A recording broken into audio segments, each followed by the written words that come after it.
Yo, what is good, everyone? Welcome back to another episode of the Renegade Roundtable Podcast. Here, I am Jeffrey Kirby. As you can see, we're running solo again today. Before we get started, I want to go over a couple things here. I want to talk about a couple. I'm going to get a little personal on one part and personal to someone else that I know. Obviously, as you could tell, for those that are watching, by the profile picture and some of the different stuff that we've posted, October is Breast Cancer Awareness Month. I know a lot of people who have been affected by this, from whether it was themselves, whether it was from, just people, family members of people that I know who's had it. My own mother's had it last year. So it's a month that, before, as, sports fans, especially for me when I was younger, I thought it was cool because when I played football, I would just wear a shit ton of pink. But I never really understood the meaning past it until now, or until last year, and just over the course of time when you get older.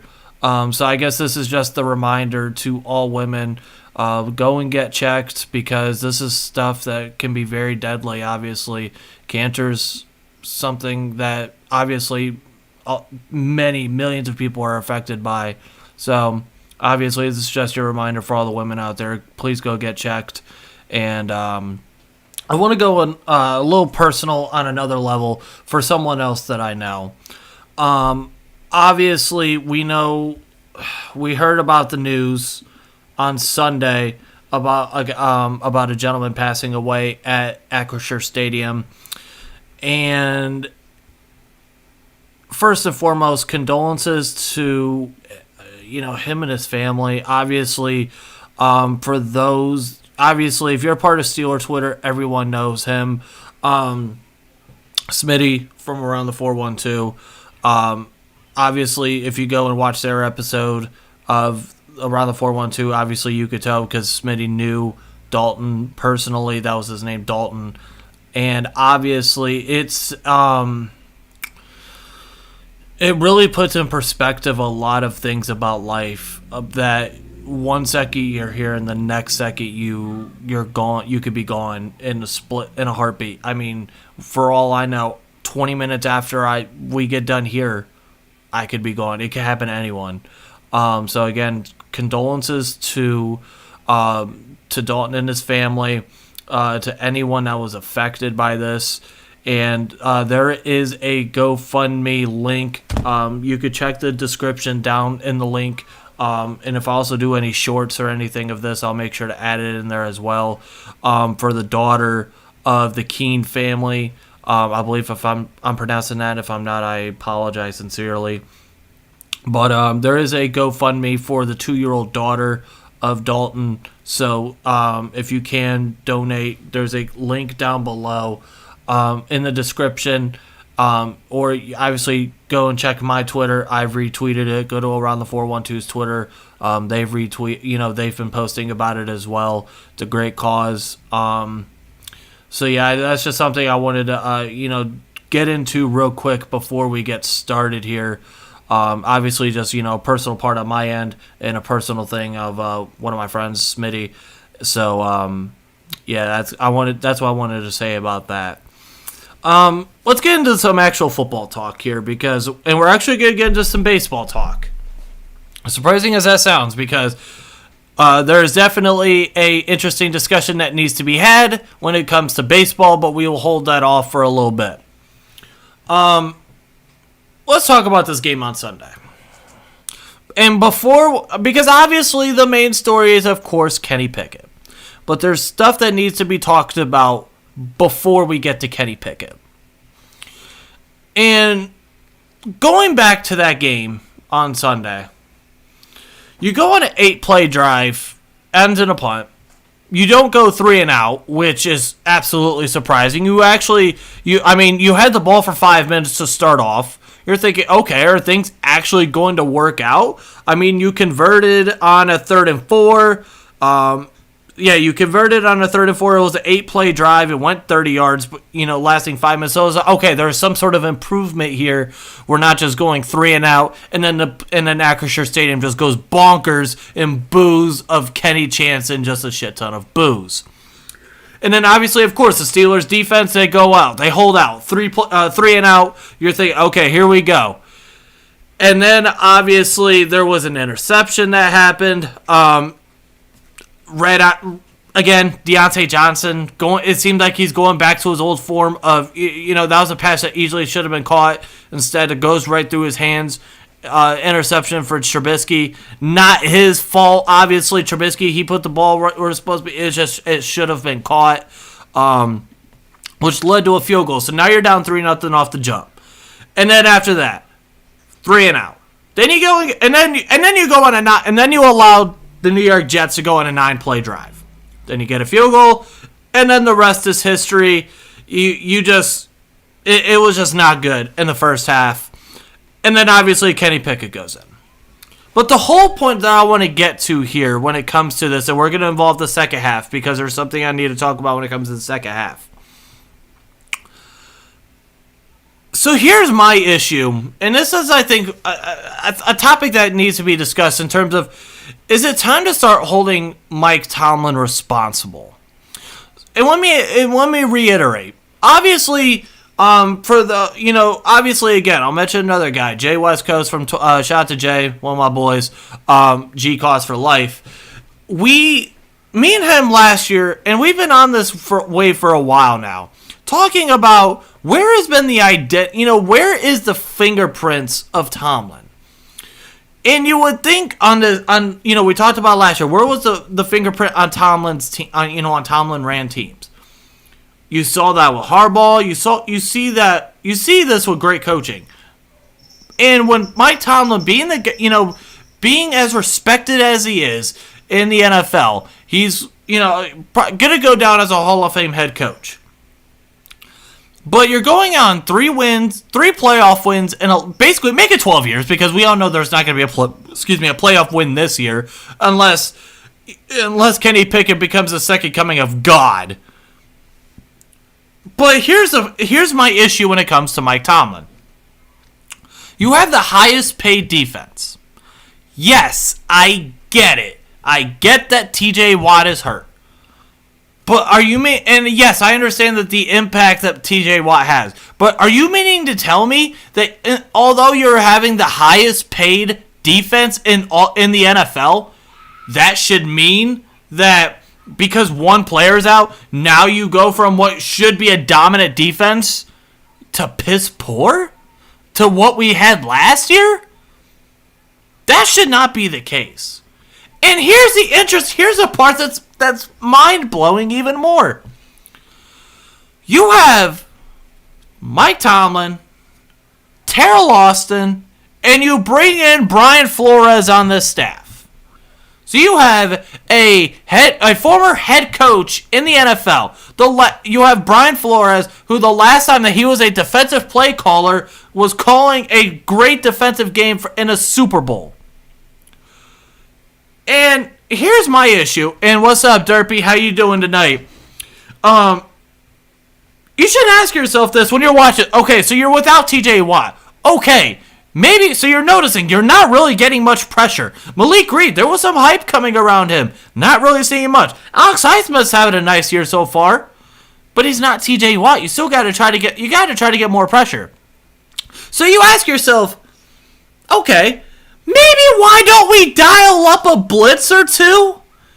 Because when you have guys who were former XFL and USFL players that are playing left tackle and right tackle for the Jets because they're just a miscombobulated mess with their offensive line, why not try to send some heat on a guy who is still not experienced much at all. He has 3 wins under his belt. So clearly he's not that good. So why, and if you understand that you're not getting to the pressure and he's just picking you apart, looking like the second coming of Joe Montana, why the hell not, dial up a blitz or two? Here's the answer. And I'll get to your comment here in a second, Derpy. Here's the reason why. Ego. Ego, ego, ego. You know what they said? Mostly talking about Tomlin here, because we all know, for the most part, this is Tomlin's the defensive coordinator. Taylor Lawson is just he has that title, but we all know that, Tomlin is making the calls. Instead of saying, hey, maybe let's dial up some pressure and let's help out our secondary that's getting absolutely cooked, they're like, nah, eventually he's gonna mess up. He's gonna have a bad pass, and we'll be just fine. And that clearly did not happen whatsoever. He said, "Let me know when our receivers can catch the ball consistently." Yeah, and you're right. I mean, I called out, and I'm not fully done with that. I'm gonna get to the offense here in a moment. In other words, Claypool should have been gone, and I'm glad that we didn't pay Deontay Johnson right now. Well, you paid him. It's just you didn't give him you paid him a decent amount, but it was just for 2 years. So, I mean, if that's what you're referring to, you didn't pay him truly long term. But yeah, just going with the defense. I mean, you look at the second half. You gave up an 11-play, 81-yard drive for a touchdown and a 10-play, 65-yard drive for the game-winning touchdown. Let's talk about that first 11-play drive. You gave up a 3rd and 6, a 3rd and 13, a 4th and 7, and then you just go on, and then obviously there was another 3rd and goal, and then obviously they get the touchdown. Then after that, Kenny Pickett throws the interception. We'll get to that here shortly. And then on that game-winning drive, you give up again, 3rd and 6. At one point in time, you had a 1st and 20. Then you allow them to get 11. Then they go again. And you just allowed them to get... You just couldn't get off the field. You had chances to get them off the field, get them uncomfortable, and you were not able to do that. Jared, my boy, exactly. Can't stop them on 3rd down. That is the issue. That was one of the issues again, and that's a mixture of not being able to dial up not willing to dial up the heat, not being able to bring him down. There was numerous occasions where you had him in your grasp, and he was able to weasel his way out. I mean, look at it. All right, so they were 6 of 15 on 3rd down. Felt like they were 6 of 6 on 3rd down or 12 of 12 on 3rd down, because in crucial moments, it was that's when the Jets were able to get things going on 3rd down, was in crucial moments. Honestly, we need to move on from Claypool. He's a poor man's Martavis Bryant. Listen, Martavis Bryant during his time in Pittsburgh was phenomenal. It's the issue, and like I said, I'm gonna get to the offense here. I had to get this ran off on the defense, because here's the issue, and this is a question that I asked earlier in the week. And now I kind of got ridiculed for it a little bit, but I'm still going to ask it because I still think at the end of the day it's an interesting question that needs to be asked. So, and this goes back to kind of Mike Tomlin, and I'm going to explain it here in a minute. Andy Reid. He's an offensive genius. Probably the best head coach in the NFL right now. What does he do? He goes and he brings in Steve Spagnuolo, who's a two-time Super Bowl winning defensive coordinator, who's called plays. He brought him in to help run to run the defense, a guy that you could trust run the defense. Mike Tomlin, on the other hand, well, yes, we were all excited that you bring in Brian Flores, but Mike Tomlin, you're already a defensive-minded coach. So now you have a very defensive-minded, heavy coaching staff. Why not try to consider really trying to bring in one of these older guys, or bring one of these offensive-minded guys? Because I think at the end of the day, that would be truly helpful to this team. Because and I'm one of those guys where if you could truly help out your offense in any way, in a case like that, you probably can. If you could go, and I know they're hard to come by, but I think that's definitely something that's been lacking, and especially with the way that we've all been calling out Matt Canada and all that. Derpy says he drops everything. Whenever a big play happens, then they drop it. Okay. Jared says, next year we need an offensive coordinator guru from outside of the organization. Yes, that is exactly it. And that's another one of these issues is we consistently are hiring from inside, from within. That's why when they brought in Brian Flores, it was that much more shocking. Not only did you get that caliber of coach, but also that you brought in someone from the outside. Because it seemed like, I mean, you from Randy Fichtner, he was an inside guy. Then you had Matt Canada, he was an inside guy. They're just always Terrell Lawson, another guy from within. So why in the hell are we so stingent about bringing guys in from the outside when at the end of the day that's probably what we need, especially from the offensive side? Derpy says our offense looked great when Kenny was in. So let me get to the offense now. Here's the thing. So obviously, I've been getting all negative with everyone. Let me pull out some positivity. Kenny Pickett, and I understand that this was in one half of a game. I understand that, but if we're going to look for any kind of positivity in the offense, here it is. Kenny Pickett averaged 9.2 yards per attempt. Mitch Trubisky, on the other hand, averaged 5.6, which was lower than Ben Roethlisberger's 6.2 from last year when we were all bitching and complaining about, not throwing the ball downfield as much and everything's just dink and dunk. So it's even worse than that. Mr. Trubisky was too much in his own head. Whether it was from the coaching staff itself or whether it was from just the overall of he did not want to... He was so afraid, he instead of trying to win, he was trying not to lose. And what happens when you try not to lose? You're going to lose. Because at the end of the day, you do have to be some sort of aggressive. Derpy says the ball moves well when understandable needs to see more with the Pickett, needs consistency. Yeah, and here's the... And yes, what I just said. Kenny Pickett had 9.2 yards per attempt, which was the highest since week 5 of last year when Ben averaged 10.1 yards per attempt. I believe that was against Denver last year. But, Jared, what you just said, I agree with 1,000,000%.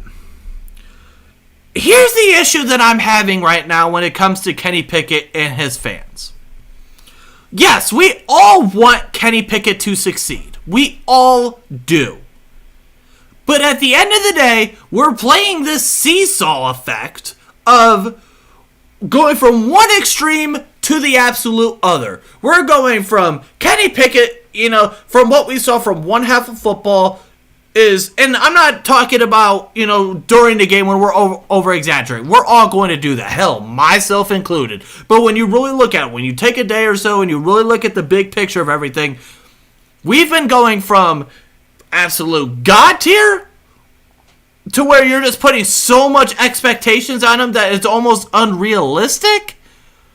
And then you just get this. And now it's, now you just, people, you're putting so much pressure on him, blah, blah, blah, and now it's not going to be good.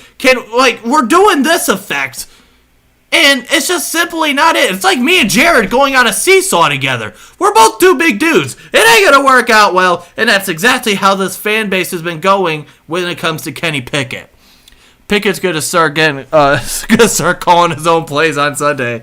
Man, listen, I mean, you could tell he was starting to audible a little bit more. He was starting to get, and that was the other thing too, was the fact that he had the ability to audible. A rookie quarterback was able to audible, but a quarterback who was in his 6th year couldn't. Shows how much how much trust the organization had in Trubisky. And if you didn't have any trust like that in Trubisky, why in the hell were you starting him in the first place? Derpy says, I'm very optimistic this week. He has full control this week of the offense, considering Ben's first rookie game was pretty much the same result as Kenny. I wouldn't be surprised if we lose by 10 this week. And I posted on Twitter, I said, for some odd reason, I got a weird feeling about this game. And obviously, that tweet is probably going to come back and bite me in the ass when we end up losing by however much. And again, we're a historic underdogs. We're like a 14-point underdog, which in the NFL is absolutely insane. That is insane to be a 2-touchdown underdog in the National Football League. This isn't Alabama going up against Jared Sanchez State University. This isn't Ohio State going up against Derpy Gaming State University. It's not against DeVry. It's not against the Citadel. This is the National Football League, which shows a whole lot about how Vegas feels about not only the Steelers, but also how they feel about overall about the Buffalo Bills, because the Buffalo Bills are just an absolute juggernaut right now. But that's the issue that I'm having, is this whole thing. And Jared also, I want you to stay in here for this chat, because we're going to have a conversation specifically, and I want you in here. You know exactly where I'm going with that. As Jared just commented, keep an eye out on Buffalo injury report. They're banged up as well. Even though we're big underdogs, it will be a close game. Well, ironically that you said that, I actually have that right here. So, look, and thank you for pulling that up here. That'll lead me into this. Look at the Bills injury report. It was so much I just rather put a picture up for you guys. So you have one corner that's out that did not practice. Jamison Crowder did not practice. Now Gabriel Davis did fully practice 2 days in a row. Tremaine Edmonds did not practice for 2 days with a hamstring. Dawson Knox did not practice. So you have a lot of guys who did not practice at all. And then obviously you get guys like Mitch Morse. Now he went from limited to full, so that's a good sign for them. Then you have a lot of guys, they're still limited. Ed Oliver, I think that would be a huge loss for them. Obviously Jordan Poyer. That's another guy that's a huge loss if you could go without him. But yeah, I just, who knows? McKenzie and Davis are out. Yeah. And then, like Jared said, Steelers secondary, or key secondary is all limited today. Sounds like they're all trending towards a play. Yeah, the only person that I saw that did not practice was Akella Witherspoon, which I wasn't really expecting him to play again for a second straight week with a hamstring injury. But yeah, that's just something that was interesting to talk about, and I'm happy that you mentioned that, because the amount of injuries that Buffalo is having, listen, I don't care that when people say, oh, you look at, they didn't have anyone. I don't give a flying damn. When you look at the next 4 games that we have before the bye, and you look at the hole that Mike Tomlin and this Pittsburgh organization dug themselves in, being 1-3, I will take any win, or in any way possible. I don't care. I don't care if we have to put out Joe Frick at quarterback for Buffalo and we beat him. I don't care who the hell we put out there. If they're Buffalo, I don't care. I'm taking any win possible. And speaking about the next 4 games, you look at the next 4 games, which is an absolute gauntlet and a half. Which Pro Football Focus came out today saying that the Pittsburgh Steelers have the hardest schedule throughout the rest of the year. Which rightfully probably so. Look at the next 4 games I'm about to say. You're at Buffalo, which has the number 1 total defense in the NFL. They're number 1 against the pass. They're 3rd against the run, while also being the 3rd best total offense in the NFL. That right there, when you're going up against Josh Allen, a guy that can throw, he can make all the throws, and he has the ability to run and rush for 60, 70 yards, that is a nightmare in itself. Stephon Diggs, one of the best wide receivers in the NFL. Dawson Knox, clearly, obviously, he did not practice, so if he's not going to be out there, that is a huge loss as well. Jared says, Steelers having the toughest schedule for the rest of the season. Who else do they have at the receiver corps besides Diggs?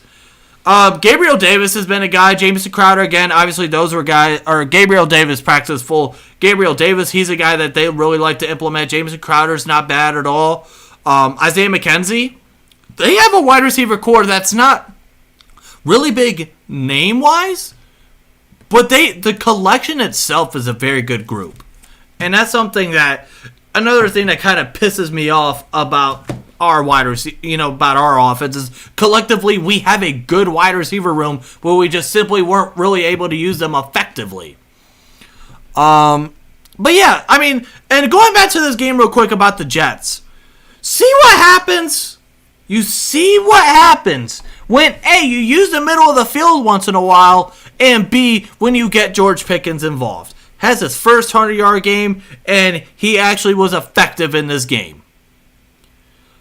Hey, Mitch, should have used George Pickens once in a while, you dumbass. I know, but they are hurt. That's what I'm saying. Oh, well, who was it? I'm looking. Gabriel Davis. It looks like he'll probably play unless something absolutely drastic changes. But yeah, I mean, if you lose if they're down Jamison Crowder, Dawson Knox, those, even just those two, that's a huge loss in itself. Then you have, Von Miller. Von Miller, he was just a rest day, whatever, veterans rest, he's going to be fine. Which I need to talk about Von Miller and his comments that he made about Kenny Pickett. Jared says, good wide receiver core, pass blocking for the overline is getting better every week. Run blocking is still mid. Najee was better this past week. Hey, Najee, you see what happens when you actually follow your blocks?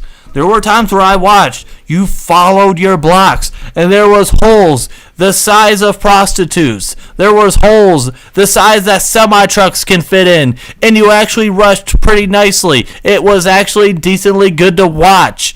So can we do that again and again and not look like the second coming of Trent Richardson? Please and thank you. Back to the regularly scheduled programming. But yeah, the O-line has not been bad at all. Which is a huge surprise.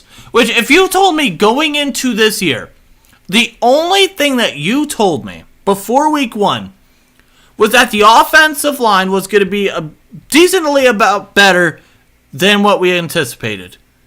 You're doing, whew, okay, we have a chance to do something. But instead, you're 1-3. Najee again. Now it looks like he's starting to get some of his explosiveness back, which is nice in itself. Najee had 74 yards, which was again nice to see. Let me see. He had a long of 16. Let me pull up the game log. He averaged 4 yards a carry, which is nice. We'll take that all day long. If you're, especially for us, because before then he had averaged 3.7, 3.3, and 2.3 yards per carry, which is not good for when you use first-round capital, draft capital on him. Obviously, not really been as effective in the pass game. Now, we will see what happens when, if that'll change. Now with maybe Kenny being in, now with things opening up, now that could help. Maybe Najee will be a little bit more effective in the pass game. Only has 10 receptions on the year, which is a little shocking to me.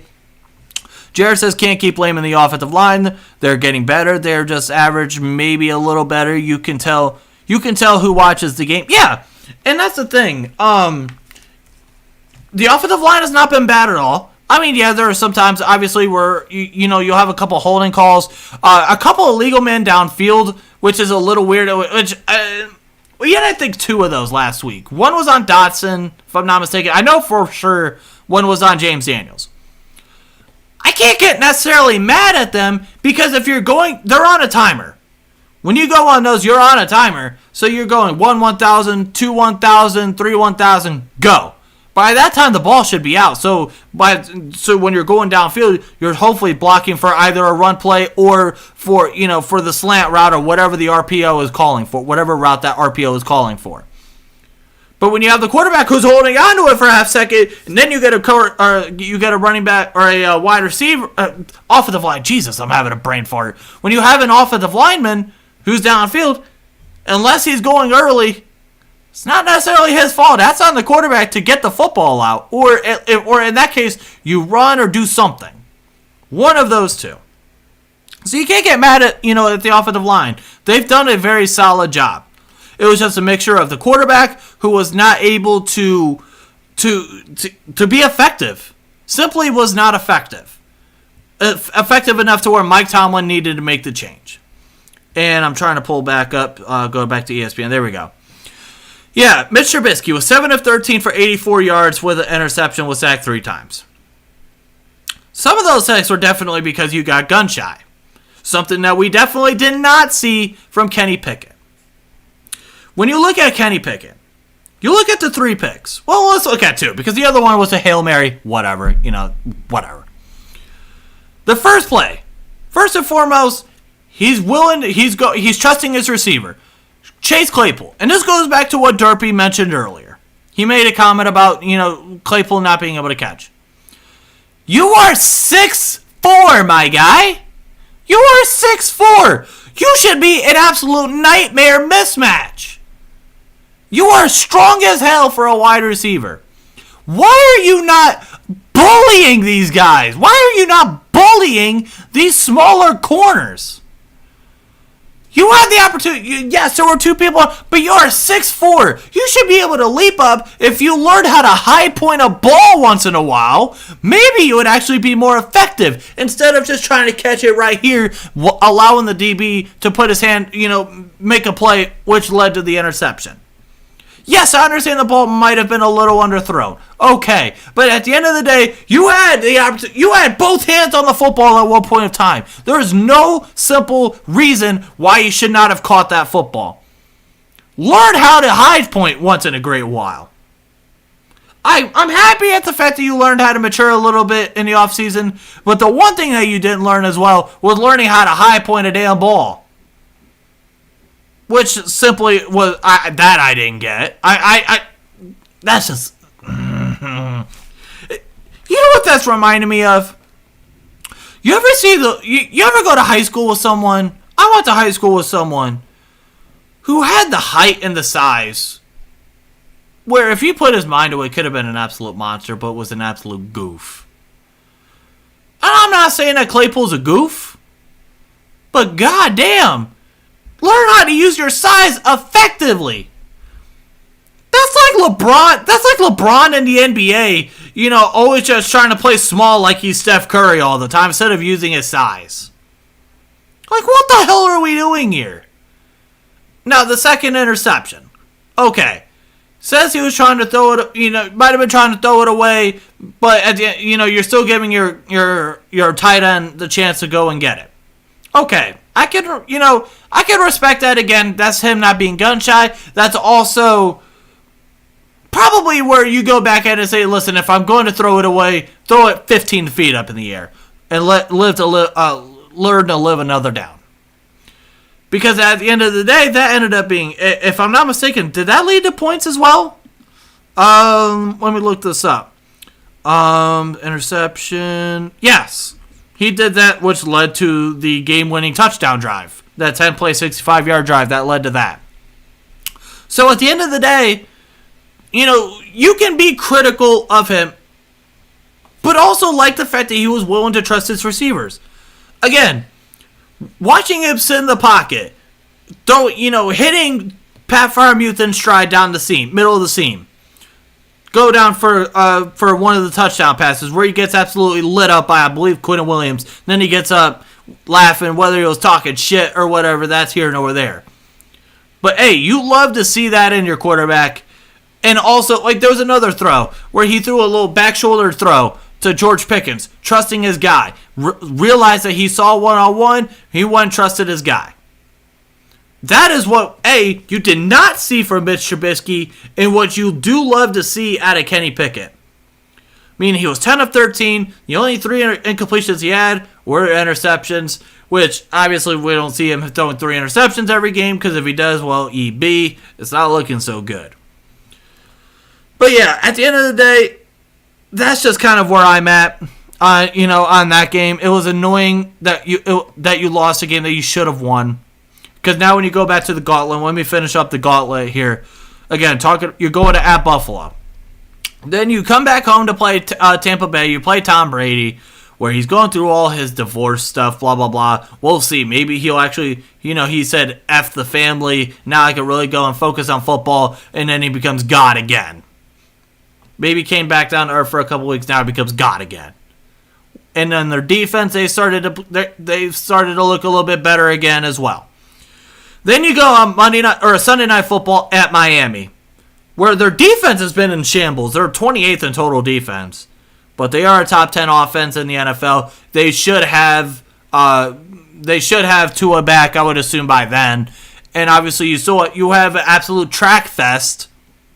You have a 100-meter dash, or probably the two of the fastest players in the NFL for Miami. Excuse me. And Tyreek Hill and Jalen Waddle. That's going to be an issue to say itself. Then you have at Philadelphia, who Philadelphia has played phenomenal. The only undefeated team in the NFL, if I'm not mistaken, as of now. They're second in total offense and third in total defense. They're looking pretty damn good right now.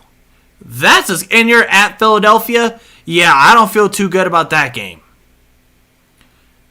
I truly believe, I would not be surprised if you go 0-4, but I also could see maybe you going 1-2 or 1-3. Maybe if you get lucky, 2-2. If you get lucky, you go 2-2. But I think it's more realistic to see 1-3 and 0-4. Jared says TJ Watt could be back by that Sunday night game or coming off or after the bye. That's how I see it. Yeah, my mindset is I truly didn't see him coming back till after the bye. And I wouldn't be mad at TJ Watt for that. You know, I obviously, because this is something that I want to see him get right for down the stretch. Now, if he's able to play and he's going to be good, then yes, I want to see him play as quickly as we can. But I also feel like it wouldn't be smart for him and smart for the organization to, really trot him out there when he's just not going to be as effective. Steel Black, what's up? How you doing? Kelsey, Ringo, Jalen Carter, and Anderson. Here we come, top 5 pick. Listen, the way that things are going, it very well could be. I mean, right now, we're already starting to see mock drafts, which, first of all, as a guy that covers the NFL draft, Jesus Christ, we're not even technically past the first quarter of the season yet. Can we chill out for a half second? That's the other thing that pisses me off is when we see immediately the last pick of the NFL draft happens 5 minutes later. Way too early, 2024 NFL draft. What? What the hell are we like? That's the annoying part about all this. It really is. That's just something that I don't get. But obviously, that's kind of how I feel about everything. I wouldn't be surprised if we get blown out by 30. I wouldn't be surprised if this game became a little bit closer. And I just got this weird feeling. And again, I feel like I'm good. Once a game happens, you go in there and then you just get absolutely obliterated. And then it's like, yeah. The last time I truly felt like this was 2019 Week 1. I had this gut feeling that Pittsburgh was going to go into, they were going to go into New England and they were going to beat them, and then we get stomped 33-3. Yeah, that's how I felt about that. Jared says we need any offensive line player. Don't care who it is, when that time comes around. I actually think, in my mind, I would prefer defense. I kind of had I got this. I definitely feel like they're going to go defense. Really, I think, when you look at it, maybe if you want to go for another interior defensive lineman, I could see maybe that. Maybe if you want to see maybe a linebacker, if you want to go, if you're going to truly let Devin Bush go, maybe you want to go for a corner. Hell, if you're, I personally want to see Terrell Edmonds stay. I like him a lot, and now biased also because I've met him, but I truly want to see Terrell Edmonds play, and that's another big loss that we had last week. But that's just kind of my thing is you could really go a whole lot on defense, honestly. Defense, depth, and new starters. Yeah, I'm kind of leaning towards maybe defense when it comes for the NFL draft. But obviously, if you guys want to keep, if you have any more Steelers talk, obviously we'll get into it, a little bit later on here. But I do need to get something off my chest. And Jared, you know where I'm going with this because I'm happy that you're here, as you are a Yankee fan. Can we please stop this nonsense of trying to claim that Aaron Judge is the home run king. That is something that is starting to really irritate me a little bit. And for those that may not understand what I'm talking about, obviously Aaron Judge passes Roger Maris for the AL home run king, and he has 62. First off, congratulations. That's an incredible feat if you're Aaron Judge. I got to see him twice this year, once in Pittsburgh, once in Cleveland. So congratulations. That's an incredible feat. But damn! I'm sorry. Did he hit 73? Did he hit 74? Did he hit any of those? I didn't think so. If I'm not mistaken, actually, I have the list right here. There's been 6 other times where someone's hit more home runs than him in a season. And we all know who we're talking about. Bonds, McGuire, Sosa. Obviously, we all know the one thing they have in common. They were all linked to roids, to the juice. But here's the issue that I'm having with all this. The issue that I'm having for all this is the fact that this was during a time when everyone was juicing. Pitchers included. Pitchers were juicing. Hitters were juicing. And here's the interesting part about all this.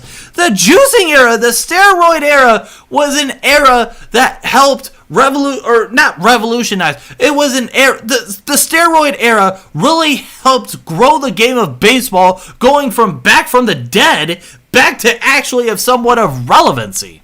Let me go back to full screen here. This is the interesting part about all this. The steroid era really helped grow the game of baseball. And now, all of a sudden, people... And here's the interest... A lot of... especially for that era, steroids were not illegal. So let me ask this. Aaron Judge, he goes and gets laser hair... Or not laser... He goes and gets LASIK eye surgery or something like that to help improve his... He's using what he's able to use to get better. Is that considered cheating? No. Because at that time, steroids were not illegal. So that's the point that I just simply don't get. What's good, my boy Tony? He's roids were good for the game. I don't care what anybody says. Thank you very much. And I also know exactly that we're both going after a certain individual. In fact, I'll name him Dante Bowens because he's one of the people that I know who claims that Bonds and them can't be the home run king. Damn it, yes he is. He had 73. Roids were very good for that era of time because, again, baseball was going absolutely down the tank. They were going from the dead, and then they actually rose back up, back to relevancy, back to when it was actually interesting. You had things to talk about. There were actual stars that you can push that were global phenomenons. I mean, you look at what, obviously, yes, again, juice or not, whatever. What they were doing to help grow the game made things that much more fun. That's the interesting part about all this. A lot of the people, and if you're a very young person, you didn't get to see Bonds, you didn't get to see McGuire, you didn't get to see Sosa and all them. So Aaron Judge, what you're seeing in your lifetime, this is your home run king because of what you've seen. Okay. Like for me, for an example, I never really got to see Michael Jordan play basketball.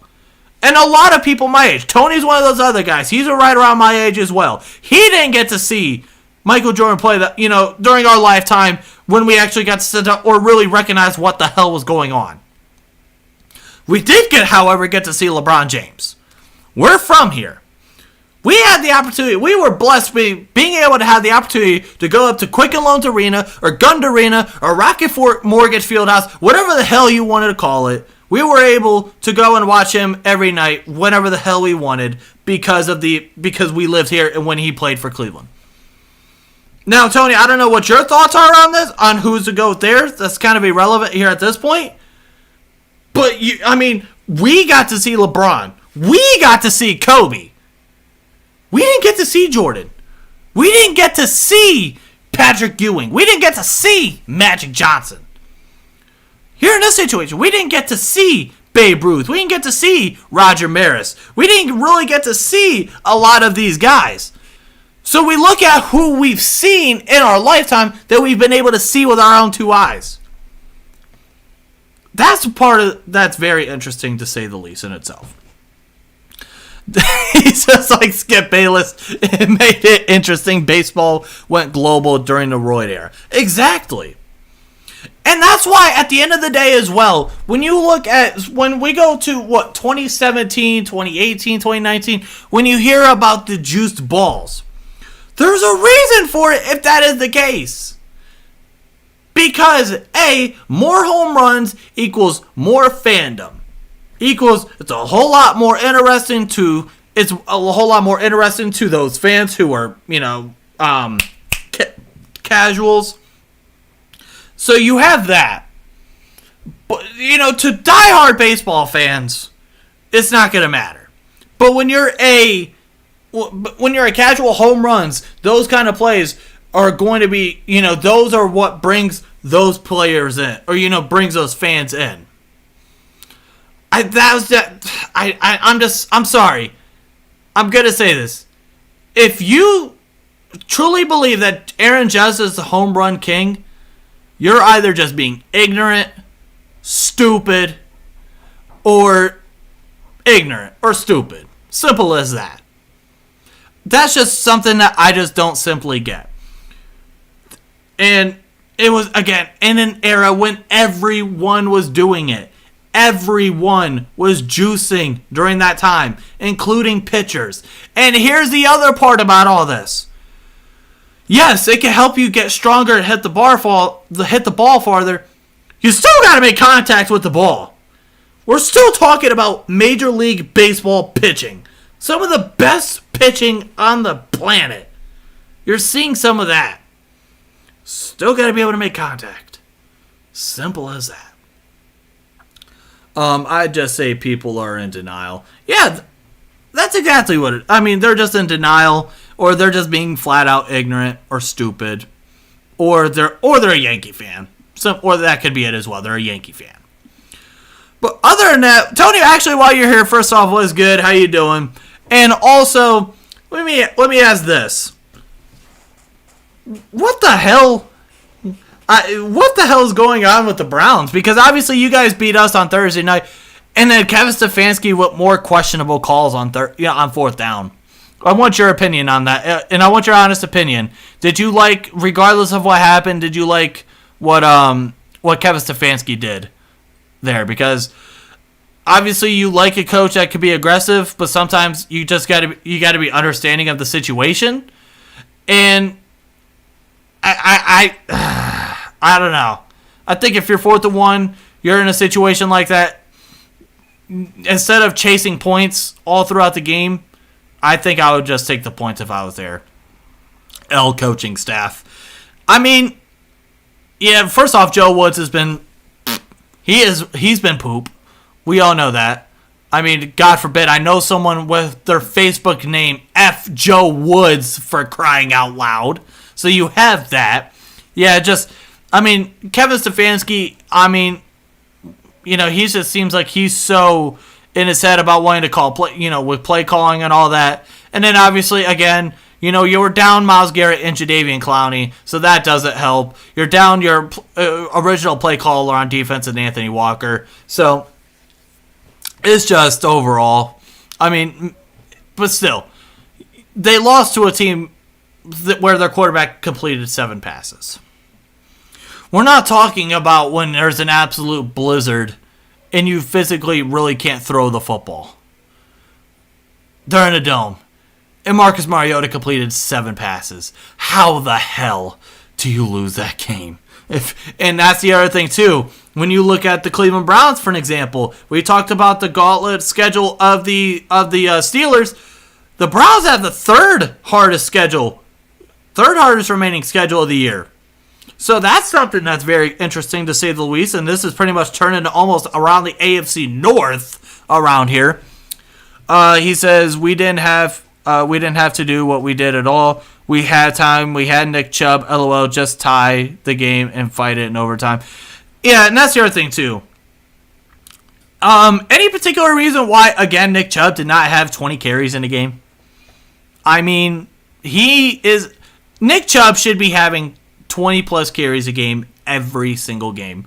I'm sorry. That is how you go. He is the best running back in the NFL. He is having when you look at his yards per carry, he is probably right now he probably averages the most yards per carry in NFL history because he was right behind Jamal Charles. He's second in rushing. He's averaging 5.7 yards per carry. You have Kareem Hunt. Why is Kevin Stefanski so, that's the other thing, too, and I'm sorry that we're talking a lot of Browns, but my boy Tony's here, and so I gotta ask him these questions. What the hell? Why are you not why are you so hell-bent on throwing the football with a backup quarterback? Now, don't get me wrong, Jacoby Brissett. 4 touchdowns, 2 interceptions, 64.6% completion percentage. Not bad at all. But also, at the end of the day, I feel like it's just not good managing and the coaching staff and running the offense. It feels like he's getting too much in his own head. Simple as that. That's how I feel about it. But yeah, that's really all I got to say about the Browns. Who do you guys play this week? You guys have the Chargers. I actually think there might be a shot that you guys could win that game. Justin Herbert's not 100%. Joey Bosa's out for a while. Myles Garrett's coming back. They don't have Rashawn Slater, who is an absolute dog at left tackle for them. So he's going to be going up against some schlub. So I think there's a decent shot that maybe the Browns can win that game. Then you have New England. Then you have at Baltimore. Then you have Cincinnati before the bye. He says, I don't know, man. I can't complain because we are getting good QB play. We're in every game, and our coaching staff has no time management skills. 2 losses due to poor management. It's 2 losses also compared to bad coaching. I've been hearing this week, in Cleveland radio about, there's been technique issues and all that and just poor communication. One time is a mistake. 1 time's a mistake. 2 times a habit. And you're seeing a whole lot of habits of miscommunication. The secondary, again, why the hell, regardless of, even if you don't know what the call is against the Jets, why are you letting a wide receiver go past you and prevent defense situations when you're past the 2-minute warning and no timeouts? Why are you allowing someone, regardless of what the call is, you don't allow anyone behind you. And that's what they did. And then again, bad time management, more bad coaching. This week scares me a little with all the Chargers are missing. We should still play well. If not, I don't know, man. Blown coverages left and right. Yeah, and that's the other thing, too. Denzel Ward, he had the interception. He's been accounted for a couple. Obviously, John Johnson, Grant Delpit. Everyone is over there. And on top of that, I don't know. Like you said, you're getting good QB play from a backup quarterback. So, and the offense has been fine. But you have a defense that was talking about how they were going to be top 5. They're 30th in total defense. 30th, if I'm not mistaken. That is not good. You want to help your offense out. Do you want to get to a point where you could contend for a playoff spot when you're getting good offensive play? It's called you play better defense. It's called you don't play defense that's not 30th in the NFL. Simple as that. That's all I got to say about that.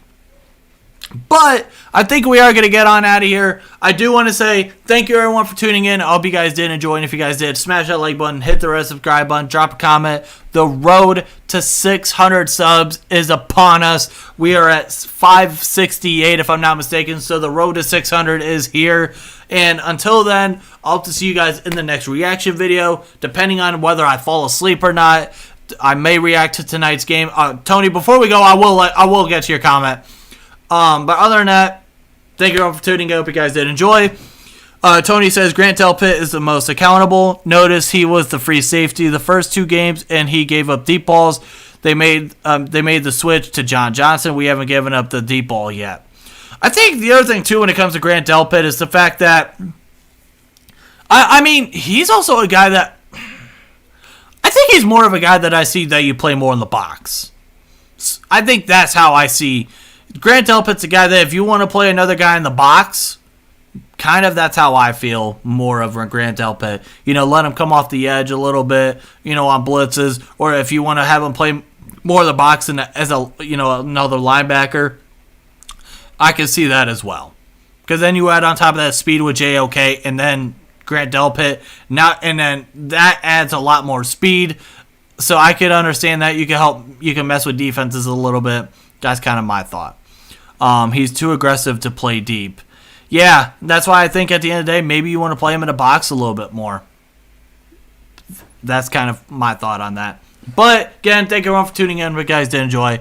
Until then, if you haven't yet, go and follow us on Twitter at Renegade_table. You can go follow me on Twitter right there as well. Also, click the link, click the description, or go to our description, click a link for the GoFundMe for Dalton and his family. Again, thoughts and prayers to his family and anyone affected by that. But until then, hope to see you guys in the next video or next live stream. Stay safe. Have a great weekend. Go Steelers. Peace out.